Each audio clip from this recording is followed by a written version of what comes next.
You go to your mom's, she's loving you with fat. You go to your grandma's or your aunt's and they're cooking flavors for you that you haven't enjoyed since last year but bring you back to childhood. How can I, as a dietitian, as a nutritionist, possibly ask you not to sample those foods and flavors that mean so much more to you than just the functionality of the food? That's where we really got to get serious about a plan and some portion control. Let's get real about where the calories are coming from during the holiday season. Is it just the Thanksgiving meal?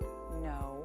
The holiday season in general puts on the weight. You didn't gain 5 pounds from 2 holidays. You gained all that weight through all the times in between. You can have an indulgent meal and rebound. There are so many ways to bring in aromas, flavors, even textures, and repackage it so that it serves you and nourishes you, not just from your palate, but also from within every cell. Do you need to have sweet potatoes or the mashed potatoes or the stuffing or dressing? Those are 3 calorie-laden starches back to back to back.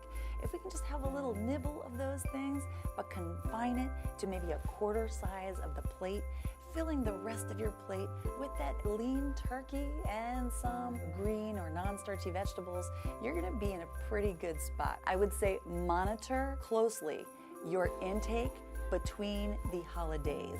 Enjoy those holidays, but in between those holidays, you gotta watch that. Get on MyFitnessPal, get on one of these trackers, just keep it in check, even if it's just through the holiday season.